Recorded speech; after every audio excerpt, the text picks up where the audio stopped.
Hey, howdy. Hey, my brewing brothers and sisters. Greetings, Cretans. Good to Uh, see you. Good to be back. Yeah. We took a little bit of a break there for the holidays and then a little bit longer break. And And where's the time gone? Yeah. we're about a month behind in getting started again. That's the way it goes when we're having fun, right? Yes. Yes. And having fun, indeed, we are. It's actually not been too bad with the old pandemic and everything causing all the craziness, but it's actually Yeah. made doing shows a little bit easier for us in a way. True. Yeah. I haven't had to figure out when, trying to coincide our schedules. It's been a little more regular, huh? Yeah. And it's allowed us to bring in more friends, Yeah. people that we normally don't get a chance to see. And Yeah. speaking of which, we should probably schedule something with our good friend John Blickman. Oh, yeah. I'm sure he'd be happy to do it. Yeah. I was just talking to him last week and laying out plans for a BYO boot camp we're doing later this week. Nice. And yeah. Yeah, he's always entertaining and interesting. Always got new things. That's the thing about Blickman Engineering is they're never resting on their laurels. They're That's right. never, just making the same old thing again and again. They, They improve it. are always improving, always coming up with new ideas, new stuff, new inventions. Everything from the very top end and the professional size system down to the smaller systems and the more automated systems, right? And then you've got one of those Anvil foundries and Anvil Foundry, right? yeah, all in one. Very nice little system. Um, Yeah. Makes brewing simple. Yeah, see, that's what I need. I need to run this brewery off of an Anvil Foundry. You've got a 37 barrel size of that? No, I don't believe so, but I'm sure he could put one together. You probably have it ready next week. That's how good Engineering is. Check them out, blickmanengineering.com. They are a longtime sponsor, and they help pay for the show, so you don't have to. So please don't miss out on them. We were supposed to have our good friend Martin Cornell. Cornell on today, but due to the time change, we seem to have miscoordinated because I guess they're not changing their clocks the same time we're changing our clocks in the U.S. now. So we're off by an hour. So hopefully he'll be here shortly and to talk about burnt nails. But in the meantime, we've got lots of questions from our faithful listeners, and I thought we could knock some of them out. That'd be cool. Ron Barnes was asking, he's, hello guys, have you ever brewed with spruce tips? How would you go about using them? I know Alaskan Brewing uses them in their winter ale, and I thought they might be fun to play around with. Thank you for any tips or insight. John, have you done the spruce tip brewing? I haven't. I've had some outstanding spruce tip beers, though. Mm-hmm. And I believe the way that they are used is basically after the boil, kind of whirlpool additions, Right. hot steeping in order to best extract the resins and flavors without cooking them. Mm-hmm. Yeah, and I think part of it is I've done some spruce tip brewing, and I've been part of it tends to come out when people are doing some collab brews or they're doing a big brew day or learn to homebrew day. People tend to bring them out then. And a couple of things to note. I think you want the freshest little tips possible. certain times a year they end up becoming more woody, and you don't get quite the same pungency from them. So they're going to vary, similar to hops, and when you pick them, and you want to get them at the right time. And other buds, yes. And other buds, yes. Certain hops are going to, help with, if you want to accentuate that kind of character, and you go with more of the resiny, piney type of thing. But be careful, because you can overwhelm your spruce tips. Part of the spruce tip thing, I think, is to not, is to almost as a substitute for hops. So generally in bittering addition, and then and one of my favorite spruce tip beers was, it always had kind of like an amber color ale. Oh yeah. I think some of that crystal malt kind of goes a little more old school, pale ale type of beer. Right. I remember having a spruce tip beer at one of the national homebrew conferences, and can't remember which one it was. Might have been Minnesota, might have been San Diego. I think it was Minnesota. But I had this spruce tip beer that had an overwhelming taste and aroma of fresh strawberries. It was amazing. Nothing heavy about it, nothing cloying about it, just a beautifully flavored beer. And then I think it's the blue spruce that they use for spruce tips. Various types, yeah. In Alaska, the ones that Jeff uses, I believe, are the blue, or maybe silver spruce up there. You can use several varieties, and but you gotta pick beginning of spring, the fluorescent green tips that are new growth. You don't want anything older, because that's when you get into some heavy, pine flavors that just aren't as nice. Right. And yeah, I remember also back, maybe 15 years ago or so, maybe it was Brian Hunt from Moonlight Brewing. He made a redwood beer. Oh, really? And he used more like the branches and the leaves versus, just the tips. And it was really fascinating. And I really liked it. I thought it was a well-made beer. And then, the redwood character was interesting. It kind of gave it a bit of a spicy, but green, not as resinous. And I thought that was really interesting. I thought, Brian's a great brewer. And I thought that really, for me, that was unusual. But so our tips would be, use the freshest tips. Make sure you're harvesting at the right time. Use them in the whirlpool or dry tipping versus in the boil. And watch your hops. Use complementary hops, and perhaps the more tip character you want, maybe the less late hops you want to do. Let's take a short break. When we come back, we will have more of your questions right after this. All right, we're back. We're doing Brew Strong. We're answering your questions. If you are listening live in the watching on Facebook, in the comments section, you should be able to ask questions, and John is going to try and monitor those for us, because we don't have a lovely Bevo here today.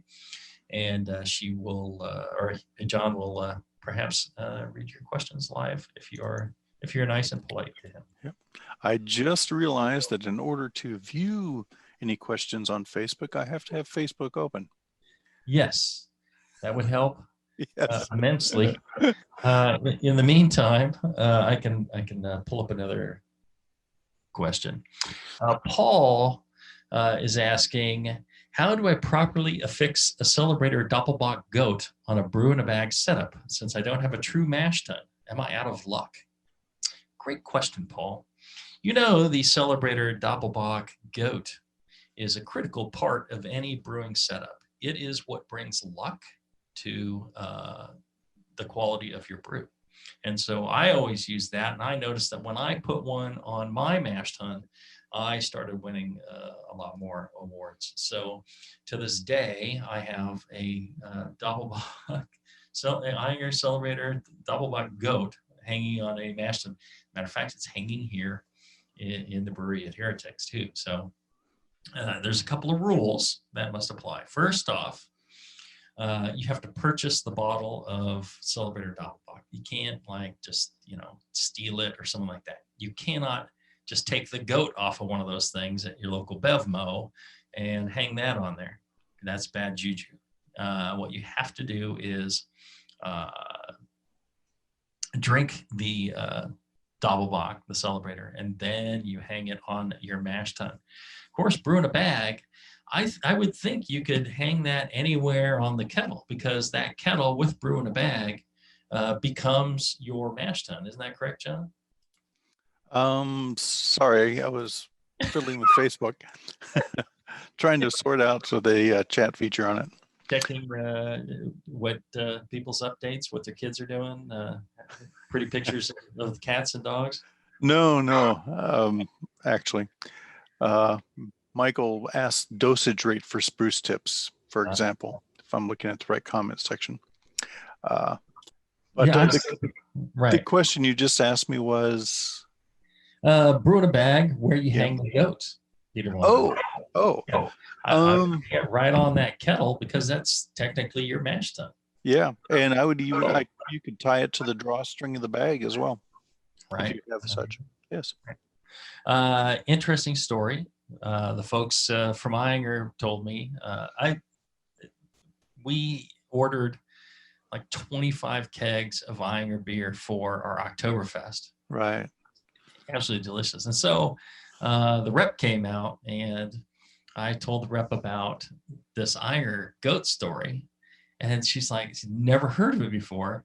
And so I showed her, and she sent pictures back to Inger about the goat and all this.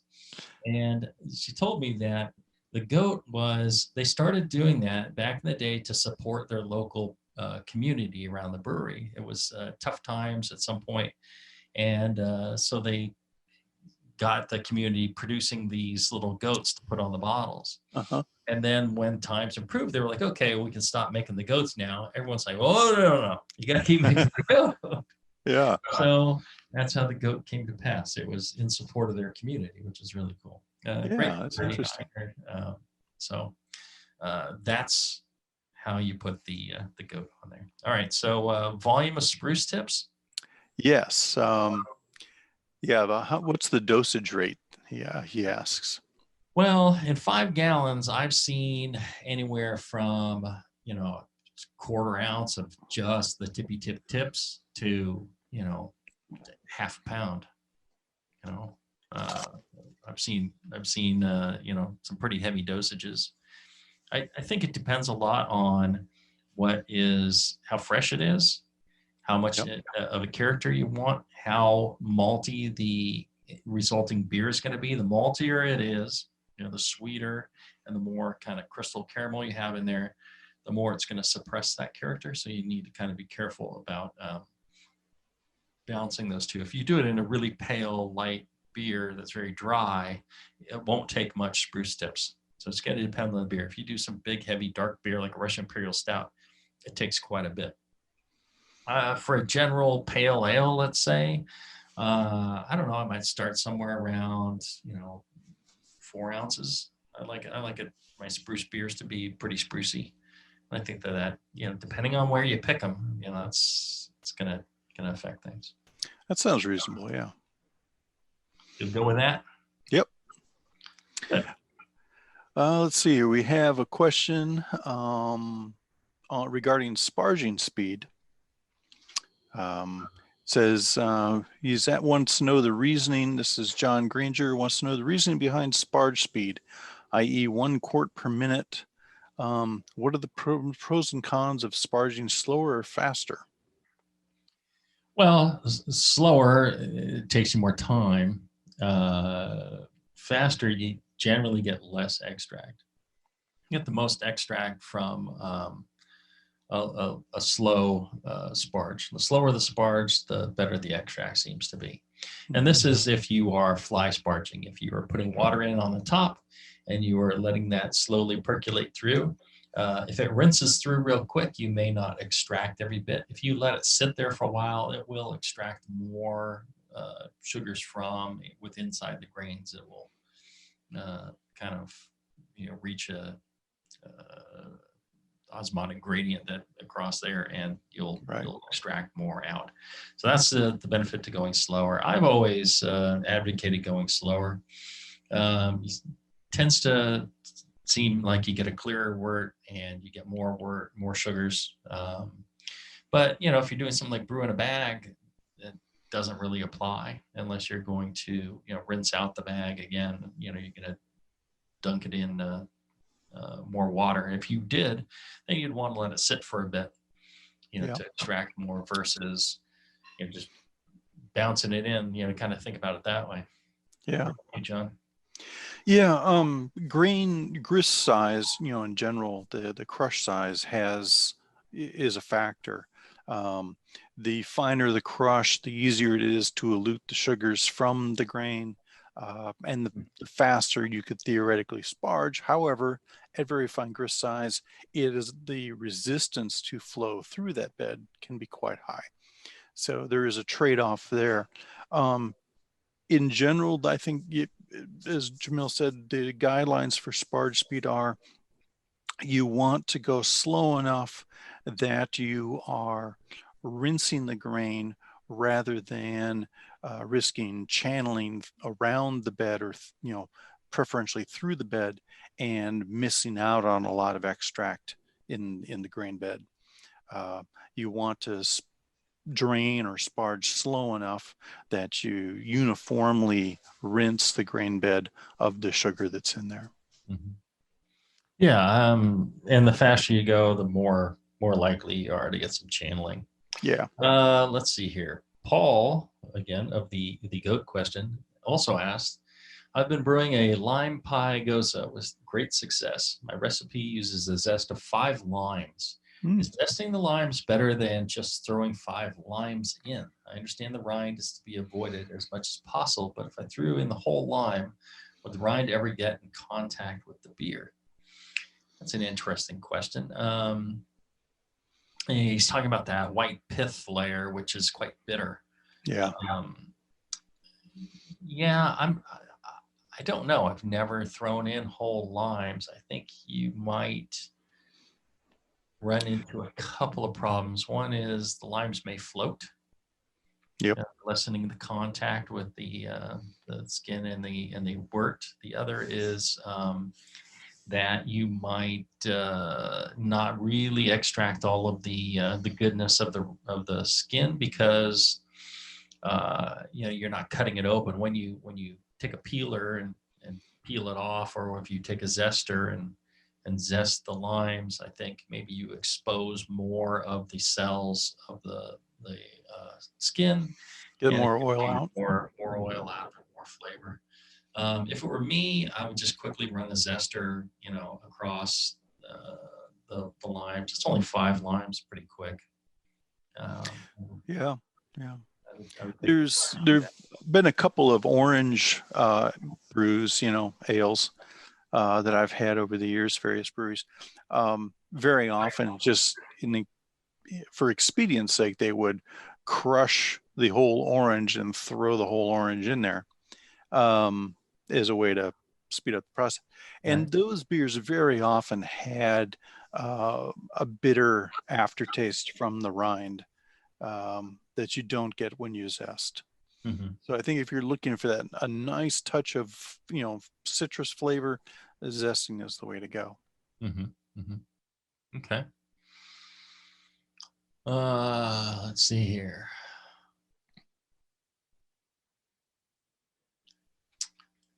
Got a question here from Jimmy Jacobson.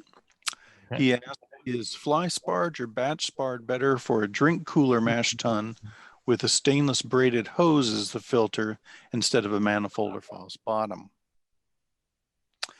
And you've always used false bottoms, Jamil, I believe. I've Yes. used various. Um, I th- the batch sparging is a very easy way to go, especially with a manifold or a stainless steel braid.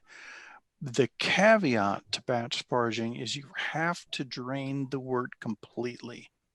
If you don't drain it completely and then refill, you lose a lot of extract. Because you don't get uniform rinsing with a braided hose usually. So it depends on draining all of that first running's wort, which is your highest quality and highest yield wort, before you introduce more water. I will say one of the advantages to batch sparging and something like that is, when you add the second batch of water, you can mix up the grains again with the water, and you don't have to worry about channeling or anything Right, like that. right. It makes it pretty homogeneous, and then you extract it out. You may not get the absolute maximum possible extract from batch sparging like that, but it's really close, and it's really not a problem. And, you can always just throw in a little more grain if that's what it Yeah, takes. yeah. I would use whatever method makes you happy and comfortable. I don't think it's gonna. And continue on that thought, these days I find myself doing no sparge brewing most of the time, because again, as you say, you just throw in another pound of grain, another 5% of the grain bill, Right. and you're done. You don't have to sparge. You drain your full boil volume in one go, and you're ready to boil.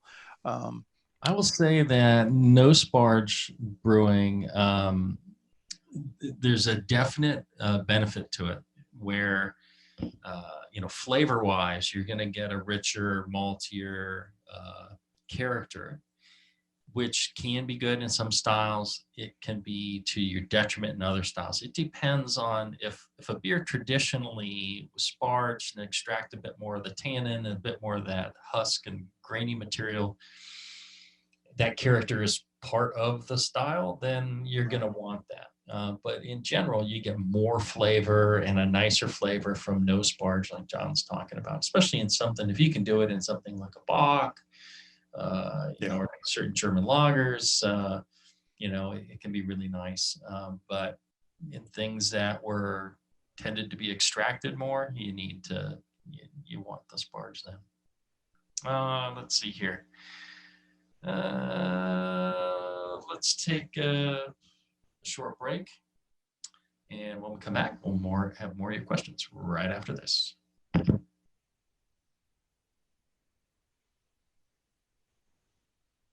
All right, we're back.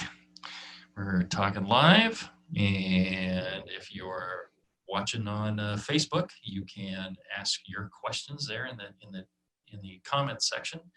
And the lovely John Palmer will observe your questions and relay them. One of the things we were talking about brewing was a shandy type beer. Oh, And we've got a couple ideas for it. But one of the things is we're going to come up with a name. And you know how they have an Arnold Palmer. oh yeah. We were going to call it a John Palmer. Ah, there you go. Yeah.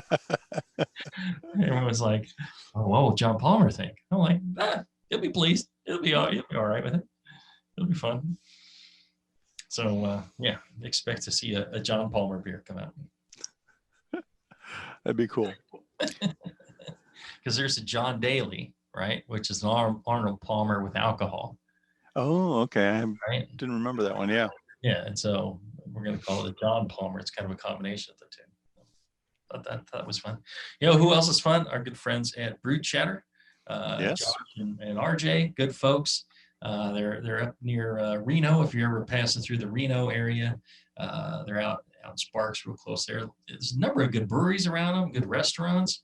It's a cool place to visit, and they got a really nice place there. They've got their own little bar, and they curate some nice beers on. If you ever get a chance, head on out there. But they also do a cracking job at their online store. Great customer service, rapid responses, rapid shipping, good prices, good quality, good folks all around. So check them out. Brew Chatter at brewchatter.com, or our friends Josh and RJ. Tell them we sent you. Send them an email and tell them thank you for helping sponsor the show. All right, let's see here. What was the question I was gonna? Fernando was asking, in addition to brewing beer, I recently started brewing kombucha. While trying to determine my ABV for it, I found forum posts and pages noting that you cannot actually accurately determine final gravity with a hydrometer for kombucha. Why is it different than beer? With some mixed fermented wild beers, you might get lactic acid and acetic acid generated, which is why is never mentioned in this case. Does lactic or acetic acid influence the hydrometer readings, not only for kombucha, but also for mixed fermented beers, where it won't be possible to determine the final gravity with a hydrometer? Thanks, Fernando. Well, a hydrometer reading is always a hydrometer reading. It is a measure of the relative buoyancy of that solution versus plain water.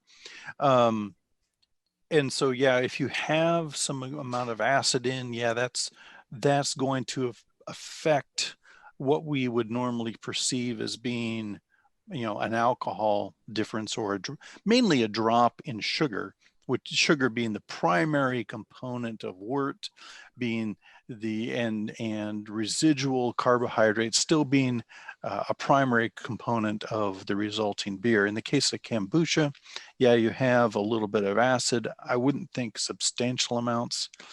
What you also may have, though, is suspended solids. And suspended solids will also affect hydrometer readings. I proved this to myself once with a solution of cornstarch in cold water. Very high gravity when it's all in suspension. You wait 30 minutes and that all settles to the bottom, and you're right back at a gravity of 0, for plain water. So yeah, you watch your suspended solids when you're doing hydrometer readings. There you go. And most hydrometer readings to determine alcohol, unless it's something very simple, it can be, quite far off. There's calculators to help with that.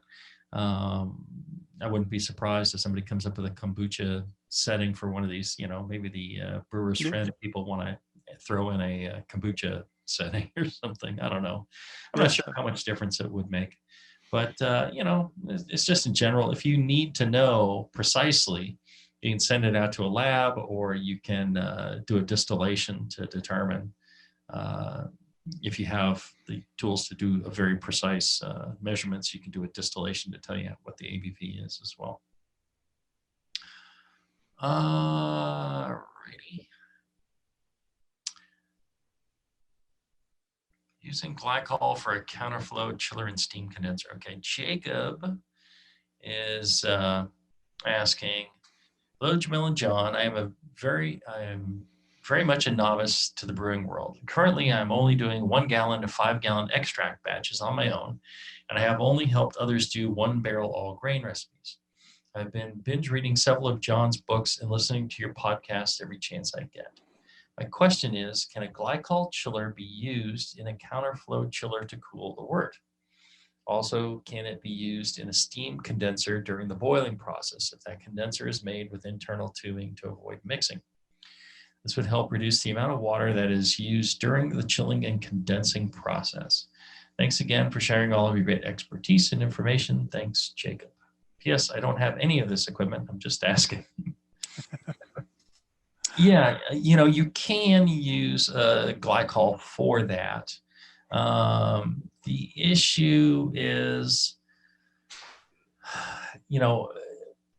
it works. It's just, what are you doing with the glycol? If you're returning it to your reservoir that you've chilled down, because a glycol chiller sized big enough to handle a substantial, a steam condenser or a counterflow chiller. The problem is that you'd have to size up that chiller massively. The way glycol chillers are generally sized is that you have a reservoir of 100 gallons or whatever it might be, 1,000 gallons. And your glycol chiller chills the liquid down over time and gets it nice and cold. And then you take some out, for chilling down a fermenter, and it goes back in, and, all this happens throughout the day. But there's times when there's not so much load and the chiller is able to keep up. If you try and dump a ton of heat into the glycol at once, generally the chillers start running continuously, but you'll be at a much higher temperature. So you struggle with consistency that way. So it can be done, but kind of in a different way. So usually what happens on the chilling side is they will have a two-stage chiller. One set of plates is cooled by water, and that knocks it down to a general range. And then you use like the glycol to get it down into, lager range or whatever fermentation range you want. And so you're not dumping the entire amount of heat into it, but you're just taking a little bit off. So that's how they do it with the two-stage chillers. On the steam condensers, generally it's kind of the same situation. If you use glycol for it, you'd be saving water, but you use an extreme amount of power. So generally what happens in commercial breweries is you use water, your regular brewing water, and you pass that through your steam condenser or your plate heat exchanger, and then you collect that water up as hot liquor, and then you use that hot liquor for your next brew. So that's how we do it at Heretic. We have a large cold liquor tank that we keep at, I think it's around 50 degrees Fahrenheit, or we might have warmed it up a little bit to collect more water when we chill. So we have enough hot water for the next batch. So we'll run that through the heat exchanger. We'll cool the wort with that, and we collect it in our hot liquor tank, and then we use that for the future batches. We just got in a little 5-barrel system that has a steam condenser trap. So instead of venting this, 8-foot, 10-foot tall brew plant out the roof, which is 33 feet, it just has a U that and a fan that pulls the steam down through like a shotgun condenser. We run water through that, and then the condensate just goes to the drain. So I don't want to say water is cheap or abundant or anything like that. I know there's places that really struggle with water, but one of the things I was told by the czar of water in California was that water really isn't lost in a single use. The water gets reused probably 7 or 8 times before it gets to the sea. And when you take in water, for example, in a brewery, and you use it for heating or cleaning or whatever, and it goes down the drain, that water gets processed again, gets put back into the system of rivers and delta and all that, and then people downstream pull more water out, and then they use it, and then after they're done, it goes back, it gets treated again, it gets back in there, and eventually it makes its way down to the ocean. But a lot of it, the water that I brew with, and it ends up going down the drain, or when I pee and flush it, it all ends up down in John's neck of the woods eventually, and they Southern use it California. right down there, right? So I've probably peed in all of the beers made in Southern California at one time or another. So enjoy those beers. It's got a little bit of me in every drop. Now they process it out, and it's it's back to drinkable water. But that's one of the reasons that it's not quite as critical. I mean, we need to conserve water, but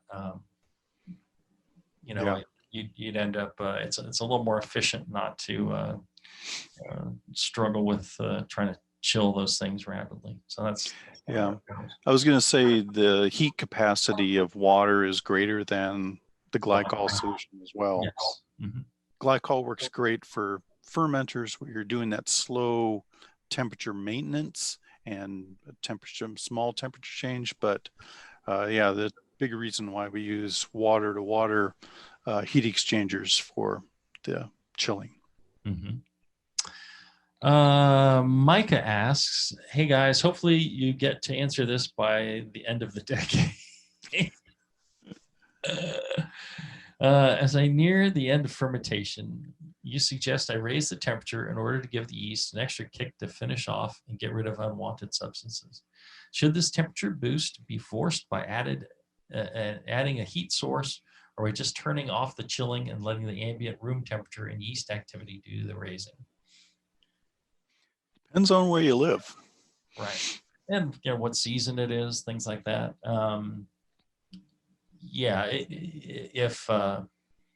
If the room's warm enough, you can certainly do that.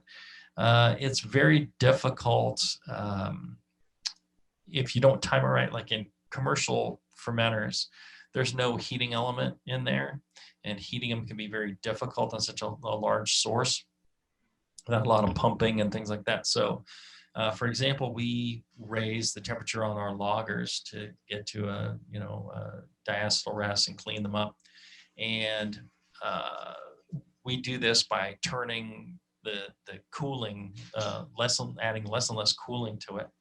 And if you miss a day, you've really kind of screwed the whole situation. It's going to take a lot longer. It's not going to hit that temperature that you wanted. So you need to be able to shut it off, just the right point. Generally, in raising temperature on ferments, I always kind of look for that midpoint, the peak of fermentation, when it's just starting to slow, where you just barely notice that, oh, it looks like it's reached its peak and it's starting to get past its peak. Then I start to take the temperature control off and let it rise from there. And that always seemed to work well for me. How about you, John? Yeah, that's essentially it. As you say, it's much difference of scale makes a big difference on what your capabilities are. Homebrewing situation here in Southern California, temperatures are generally warm.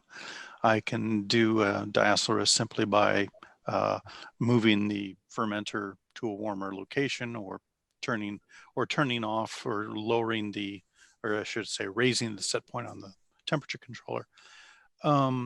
Other places, you may need to say use a two-stage controller in a fermentation box or area, so you can actually apply warm air around the fermenter to help it heat, or a firm wrap, or some other means of actively heating the fermenter. I always use those homebrewing. I always use those firm wraps. It's essentially a sheet of plastic, printed plastic, that is what's used in modern heating pads.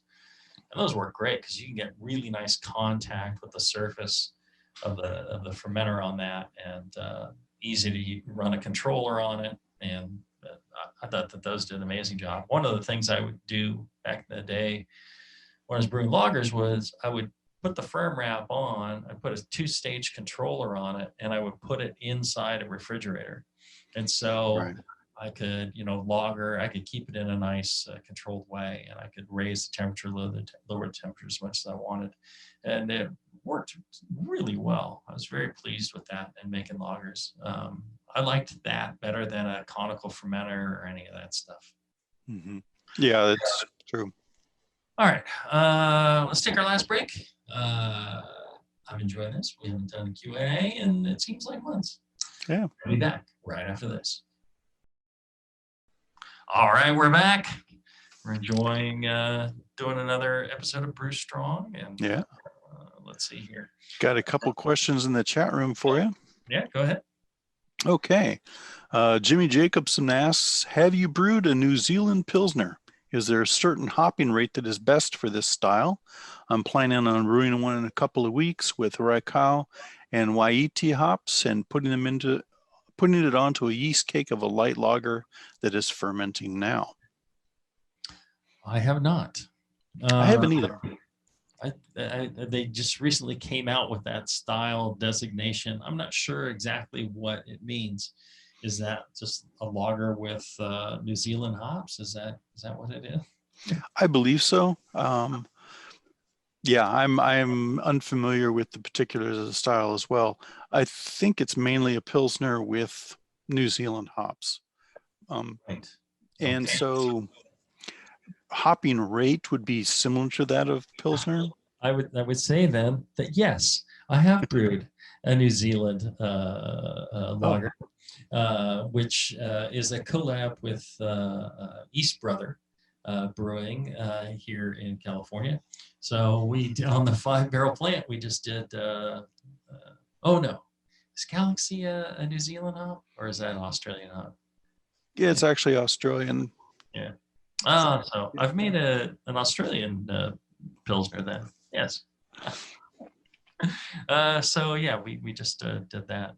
I think the concept is, one of the things I find about that is that you know you make a great lager, but when you use such expressive hops, such as Galaxy or some of the New Zealand hops that he mentioned, it just kind of overwhelms the lager character. So you can get away with a lot in the lager.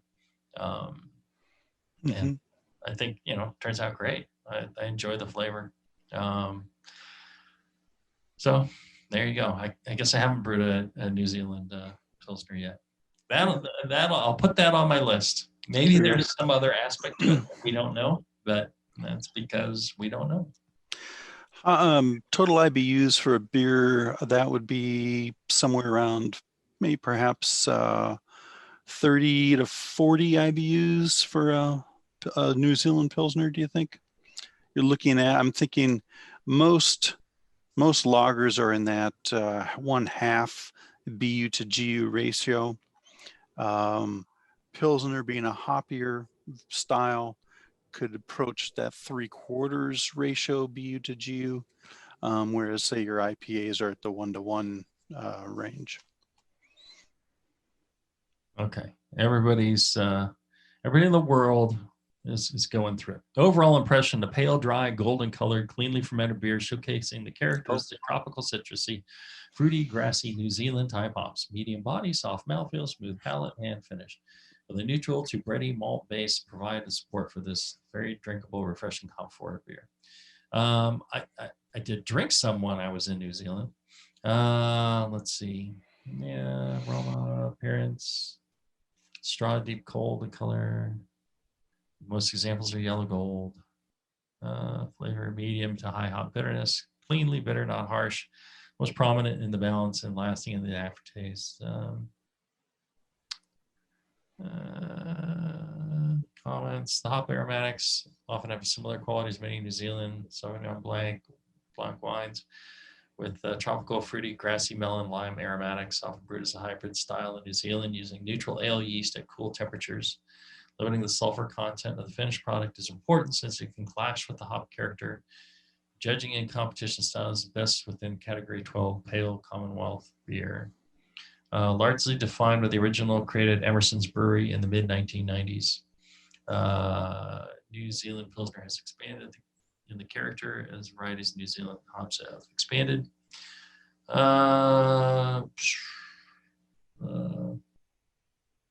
Pilsner malt, maybe a little bit of wheat malt, lager yeast, or very neutral ale yeast. Compared to German Pils, not as crisp and dry in the finish with a softer, maltier presentation full body. no numbers? IBU 25, 45, SRM 2 to 6, OG 44 to 56, FG 09 to 14, 4.5 to 5.8 ABV. Okay, so yeah, that 3/4 to 1-to-1. I've had Emerson's Pilsner. They have Croucher, Liberty, Panhead, Fort Road, Pilsner. I think I had that one. Yeah. So Pilsner with modern hops. Okay. Sounds good. Sounds delicious. Yeah. There you go. So I have not brewed one. Let's see here. Time for one more? Yeah. Do you have a question? I got a question from Tomas Sertautis. Yeah, go ahead. He's asking about the thickness amount of yeast on the bottom of the bottle affect aging of strong beers like barley wine. He says, I've got about 2 to 3 millimeters yeast layer on the bottom of the bottle and decided not to cold crash. Let's see. With that much yeast still in suspension, didn't want to add fresh yeast while bottling. Right. Any pointers for him as far as getting rid of any yeast in the bottle, or if this is too much? Well, it does sound like a considerable amount of yeast. And generally, you don't want that amount of yeast. If you look at, for example, a Sierra Nevada Pale Ale, you'll see that it's got, a fine dusting across the bottom instead of, a thick. And generally, they add fresh yeast to do that. And it depends on the barley wine, depends on the strength of the barley wine, what yeast was used, and how durable it is. If it is, if the yeast is tired and it's high ABV, it's probably better to, chill the beer, get the yeast out, transfer off into a bottling bucket with a fresh dose of yeast and your priming sugar. And that way you're ensured getting good, consistent carbonate. Yeah. If you've already bottled and you've got 2 to 3 millimeters, one of the things you could do is just, if they've carbonated up well, I would just keep them cold, and then the yeast won't deteriorate as quick. One of the things you're trying to avoid is the yeast breaking down and giving you that meaty, rubbery, rubbery yeast character. So, if you store it cold, once it's carbonated, that will help delay that from happening. And so, stored at fridge temperatures, probably be a year, and you really won't notice those flavors. And the best way to get the beer off the yeast, drink the beer. Or I've heard of people opening up bottles, pouring them into a keg, doing that whole thing. I don't know, not for me. I'd just brew another beer and start over. But that's how I am. Yeah. He says it was 10.5% alcohol, this barley wine. So that's a pretty substantial alcohol level. Yeah. I think what you said as far as chilling it to keep it as fresh as long as possible to avoid those autolysis flavors is good way to go. Right. Okay.